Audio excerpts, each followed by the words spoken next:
Chapter 20. I sat one evening in my laboratory. The sun had set, and the moon was just rising from the sea. I had not sufficient light for my employment, and I remained idle, in a pause of consideration of whether I should leave my labor for the night, or hasten its conclusion by an unremitting attention to it. As I sat, a train of reflection occurred to me, which led me to consider the effects of what I was now doing. 3 years before, I was engaged in the same manner, and had created a fiend whose unparalleled barbarity had desolated my heart, and filled it forever with the bitterest remorse. I was now about to form another being, of whose dispositions I was alike ignorant. She might become 10,000 times more malignant than her mate, and delight, for its own sake, in murder and wretchedness. He had sworn to quit the neighborhood of man, and hide himself in deserts. But she had not, and she, who had in all probability was to become a thinking and reasoning animal, might refuse to comply with a compact made before her creation. They might even hate each other. The creature who already lived loathed his own deformity, and might he not conceive a greater abhorrence for it when it came before his eyes in the female form? She also might turn with disgust from him to the superior beauty of man. She might quit him, and he be again alone, exasperated by the fresh provocation of being deserted by one of his own species. Even if they were to leave Europe and inhabit the deserts of the New World, yet one of the first results of those sympathies for which the demon thirsted would be children, and a race of devils would be propagated upon the earth, who might make the very existence of the species of man a condition precarious and full of terror. Had I right, for my own benefit, to inflict this curse upon everlasting generations?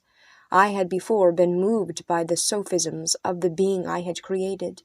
I had been struck senseless by his fiendish threats. But now, for the first time, the wickedness of my promise burst upon me. I shuddered to think that future ages might curse me as their pest, whose selfishness had not hesitated to buy its own peace at the price, perhaps, of the existence of the whole human race. I trembled, and my heart failed within me, when on looking up, I saw by the light of the moon the demon at the casement. A ghastly grin wrinkled his lips as he gazed on me, where I sat fulfilling the task which he had allotted to me. Yes, he had followed me in my travels. He had loitered in forests, hid himself in caves, or taken refuge in wide and desert heaths, and he now came to mark my progress and claim the fulfillment of my promise. As I looked on him, his countenance expressed the utmost extent of malice and treachery. I thought with a sensation of madness on my promise of creating another like to him, and trembling with passion, tore to pieces the thing on which I was engaged. The wretch saw me destroy the creature on whose future existence he depended for happiness, and, with a howl of devilish despair and revenge, withdrew. I left the room, and, locking the door, made a solemn vow in my own heart never to resume my labors, and then, with trembling steps, I sought my own apartment. I was alone. None were near me to dissipate the gloom and relieve me from the sickening oppression of the most terrible reveries. Several hours passed, and I remained near my window, gazing on the sea. It was almost motionless, for the winds were hushed, and all nature reposed under the eye of the quiet moon. A few fishing vessels alone specked the water, and now and then the gentle breeze wafted the sound of voices, as the fishermen called to one another. I felt the silence, although I was hardly conscious of its extreme profundity, until my ear was suddenly arrested by the paddling of oars near the shore, and a person landed close to my house. In a few minutes after I heard the creaking of my door, as if someone endeavored to open it softly, I trembled from head to foot. I felt a presentiment of who it was, and wished to rouse one of the peasants who dwelt in a cottage not far from mine, but I was overcome by the sensation of helplessness, so often felt in frightful dreams, when you in vain endeavor to fly from an impending danger, and was rooted to the spot. Presently I heard the sound of footsteps along the passage. The door opened, and the wretch whom I dreaded appeared. Shutting the door, he approached me and said, in a smothered voice, "You have destroyed the work which you began. What is it that you intend? Do you dare to break your promise? I have endured toil and misery. I left Switzerland with you. I crept along the shores of the Rhine, among its willow islands, and over the summits of its hills. I have dwelt many months in the heaths of England and among the deserts of Scotland. I have endured incalculable fatigue and cold and hunger. Do you dare destroy my hopes? Begone! I do not break my promise. Never will I create another like yourself, equal in deformity and wickedness." "Slave, I before reasoned with you, but you have proved yourself unworthy of my condescension. Remember that I have power. You believe yourself miserable, but I can make you so wretched that the light of day will be hateful to you. You are my creator, but I am your master. Obey." "The hour of my irresolution is past, and the period of your power is arrived. Your threats cannot move me to do an act of wickedness, but they can confirm in me a determination of not creating you a companion in vice. Shall I, in cool blood, set loose upon the earth a demon whose delight is in death and wretchedness? Begone! I am firm, and your words will only exasperate my rage." The monster saw my determination in my face, and gnashed his teeth in the impotence of anger. "Shall each man," cried he, "find a wife for his bosom, and each beast have his mate, and I be alone? I had feelings of affection, and they are acquitted by detestation and scorn. Man you may hate, but beware, your hours will pass in dread and misery, and soon the bolt will fall which must ravish from you your happiness forever. Are you to be happy while I grovel in the intensity of my wretchedness? You can blast my other passions, but revenge remains, revenge, henceforth, dearer than light or food. I may die, but first you, my tyrant and tormentor, shall curse the sun that gazes on your misery. Beware, for I am fearless, and therefore powerful. I will watch with the wiliness of a snake, that I may sting with its venom. Man, you shall repent of the injuries you inflict. Devils, cease, and do not poison the air with those sounds of malice. I have declared my resolution to you, and I am no coward to bend beneath words. Leave me, I am inexorable." "It is well, I go, but remember, I shall be with you on your wedding night." I started forward and exclaimed, "Villain, before you sign my death warrant, be sure that you are yourself safe." I would have seized him, but he eluded me, and quitted the house with precipitation. In a few moments I saw him in his boat, which shot across the waters with an arrowy swiftness, and was soon lost amidst the waves. All was again silent, but his words rung in my ears. I burned with rage to pursue the murderer of my peace, and precipitate him into the ocean. I walked up and down my room hastily and perturbed, while my imagination conjured up 1,000 images to torment and sting me. Why had I not followed him, and closed with him in mortal strife? But I had suffered him to depart, and he had directed his course towards the main land. I shuddered to think who might be the next victim sacrificed to his insatiate revenge, and then I thought again of his words, "I will be with you on your wedding night." That, then, was the period fixed for the fulfillment of my destiny. In that hour I should die, and at once satisfy and extinguish his malice.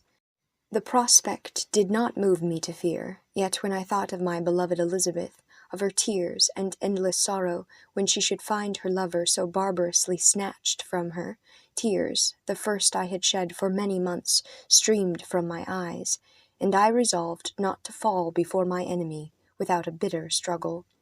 The night passed away, and the sun rose from the ocean. My feelings became calmer, if it may be called calmness, when the violence of rage sinks into the depths of despair. I left the house, the horrid scene of the last night's contention, and walked on the beach of the sea, which I almost regarded as an insuperable barrier between me and my fellow creatures. Nay, a wish that such should prove the fact stole across me. I desired that I might pass my life on that barren rock, warily, it is true, but uninterrupted by any sudden shock of misery. If I returned, it was to be sacrificed, or to see those whom I most loved die under the grasp of a demon whom I had myself created. I walked about the aisle like a restless spectre, separated from all it loved, and miserable in the separation. When it became noon, and the sun rose higher, I lay down on the grass, and was overpowered by a deep sleep. I had been awake the whole of the preceding night, my nerves were agitated, and my eyes inflamed by watching and misery. The sleep into which I now sunk refreshed me, and when I awoke, I again felt as if I belonged to a race of human beings like myself, and I began to reflect upon what had passed with greater composure. Yet still the words of the fiend rung in my ears like a death knell. They appeared like a dream, yet distinct and oppressive as a reality. The sun had far descended, and I still sat on the shore, satisfying my appetite, which had become ravenous, with an oaten cake, when I saw a fishing boat land close to me, and one of the men brought me a packet. It contained letters from Geneva, and one from Clerval entreating me to join him. He said that he was wearing away his time fruitlessly where he was, that letters from the friends he had formed in London desired his return to complete the negotiation they had entered into for his Indian enterprise. He could not any longer delay his departure, but as his journey to London might be followed, even sooner than he now conjectured, by his longer voyage, he entreated me to bestow as much of my society on him as I could spare. He besought me, therefore, to leave my solitary isle, and to meet him at Perth, that we might proceed southwards together. This letter in a degree recalled me to life, and I determined to quit my island at the expiration of 2 days. Yet, before I departed, there was a task to perform, on which I shuddered to reflect. I must pack up my chemical instruments, and for that purpose I must enter the room which had been the scene of my odious work, and I must handle those utensils, the sight of which was sickening to me. The next morning at daybreak I summoned sufficient courage, and unlocked the door of my laboratory. The remains of the half-finished creature whom I had destroyed lay scattered on the floor, and I almost felt as if I had mangled the living flesh of a human being. I paused to collect myself, and then entered the chamber. With trembling hand I conveyed the instruments out of the room, but I reflected that I ought not to leave the relics of my work to excite the horror and suspicion of the peasants, and I accordingly put them into a basket with a great quantity of stones, and, laying them up, determined to throw them into the sea that very night. And in the meantime I sat upon the beach, employed in cleaning and arranging my chemical apparatus. Nothing could be more complete than the alteration that had taken place in my feelings since the night of the appearance of the demon. I had before regarded my promise with a gloomy despair, as a thing that, with whatever consequences, must be fulfilled, but I now felt as if a film had been taken from before my eyes, and that I, for the first time, saw clearly. The idea of renewing my labors did not for one instant occur to me. The threat I had heard weighed on my thoughts, but I did not reflect that a voluntary act of mine could avert it. I had resolved in my own mind that to create another like the fiend I had at first made would be an act of the basest and most atrocious selfishness, and I banished from my mind every thought that could lead to a different conclusion. Between 2 and 3 in the morning the moon rose, and I then, putting my basket aboard a little skiff, sailed out about 4 miles from the shore. The scene was perfectly solitary. A few boats were returning towards land, but I sailed away from them. I felt as if I was about the commission of a dreadful crime, and avoided with shuddering anxiety any encounter with my fellow creatures. At one time the moon, which had before been clear, was suddenly overspread by a thick cloud, and I took advantage of the moment of darkness, and cast my basket into the sea. I listened to the gurgling sound as it sunk, and then sailed away from the spot. The sky became clouded, but the air was pure, although chilled by the northeast breeze that was then rising. But it refreshed me, and filled me with such agreeable sensations that I resolved to prolong my stay on the water, and, fixing the rudder in a direct position, stretched myself at the bottom of the boat. Clouds hid the moon, everything was obscure, and I heard only the sound of the boat as its keel cut through the waves. The murmur lulled me, and in a short time I slept soundly. I do not know how long I remained in this situation, but when I awoke, I found that the sun had already mounted considerably. The wind was high, and the waves continually threatened the safety of my little skiff. I found that the wind was northeast, and must have driven me far from the coast from which I had embarked. I endeavored to change my course, but quickly found that, if I again made the attempt, the boat would be instantly filled with water. Thus situated, my only resource was to drive before the wind. I confess that I felt a few sensations of terror. I had no compass with me, and was so slenderly acquainted with the geography of this part of the world that the sun was of little benefit to me. I might be driven into the wide Atlantic, and feel all the tortures of starvation, or be swallowed up in the immeasurable waters that roared and buffeted around me. I had already been out many hours, and felt the torment of a burning thirst, a prelude to my other sufferings.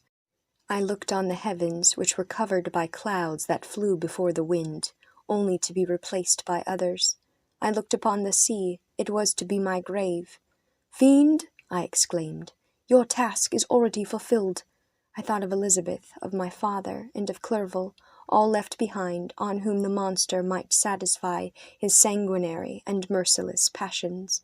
This idea plunged me into a reverie, so despairing and frightful that even now, when the scene is on the point of closing before me forever, I shuddered to reflect on it. Some hours passed thus, but by degrees, as the sun declined towards the horizon, the wind died away into a gentle breeze, and the sea became free from breakers. But these gave place to a heavy swell. I felt sick and hardly able to hold the rudder when suddenly I saw a line of high land towards the south. Almost spent as I was by fatigue and the dreadful suspense I endured for several hours, this sudden certainty of life rushed like a flood of warm joy to my heart, and tears gushed from my eyes. How mutable are our feelings, and how strange is that clinging love we have of life, even in the excess of misery. I constructed another sail with a part of my dress, and eagerly steered my course towards the land. It had a wild and rocky appearance, but as I approached nearer, I easily perceived the traces of cultivation. I saw vessels near the shore, and found myself suddenly transported back to the neighborhood of civilized man. I carefully traced the windings of the land, and hailed a steeple, which I at length saw issuing from behind a small promontory. As I was in a state of extreme debility, I resolved to sail directly towards the town, as a place where I could most easily procure nourishment. Fortunately, I had money with me. As I turned the promontory, I perceived a small, neat town and a good harbor, which I entered, my heart bounding with joy at my unexpected escape. As I was occupied in fixing the boat and arranging the sails, several people crowded towards the spot. They seemed much surprised at my appearance, but instead of offering me any assistance, whispered together with gestures that at any other time might have produced in me a slight sensation of alarm. As it was, I merely remarked that they spoke English, and I therefore addressed them in that language. "My good friends," said I, "will you be so kind as to tell me the name of this town, and inform me where I am?" "You will know that soon enough," replied a man with a hoarse voice. "May be you are come to a place that will not prove much to your taste, but you will not be consulted as to your quarters, I promise you." I was exceedingly surprised on receiving so rude an answer from a stranger, and I was also disconcerted on perceiving the frowning and angry countenances of his companions. "Why do you answer me so roughly?" I replied. "Surely it is not the custom of Englishmen to receive strangers so inhospitably." "I do not know," said the man, "what the custom of the English may be, but is the custom of the Irish to hate villains." While this strange dialogue continued, I perceived the crowd rapidly increase. Their faces expressed a mixture of curiosity and anger, which annoyed and in some degree alarmed me. I inquired the way to the inn, but no one replied. I then moved forward, and a murmuring sound arose from the crowd as they followed and surrounded me. when an ill-looking man approaching tapped me on the shoulder and said, "Come, sir, you must follow me to Mr. Cohen's to give an account of yourself." "Who is Mr. Cohen? Why am I to give an account of myself? Is not this a free country?" "Ay, sir, free enough for honest folks. Mr. Cohen is a magistrate, and you are to give an account of the death of a gentleman who was found murdered here last night." This answer startled me, but I presently recovered myself. I was innocent, that could easily be proved. Accordingly, I followed my conductor in silence, and was led to one of the best houses in the town. I was ready to sink from fatigue and hunger, but being surrounded by a crowd, I thought it politic to rouse all my strength, that no physical debility might be construed into apprehension or conscious guilt. Little did I then expect the calamity that was in a few moments to overwhelm me, and extinguish in horror and despair all fear of ignominy or death. I must pause here, for it requires all my fortitude to recall the memory of the frightful events which I am about to relate, in proper detail, to my recollection.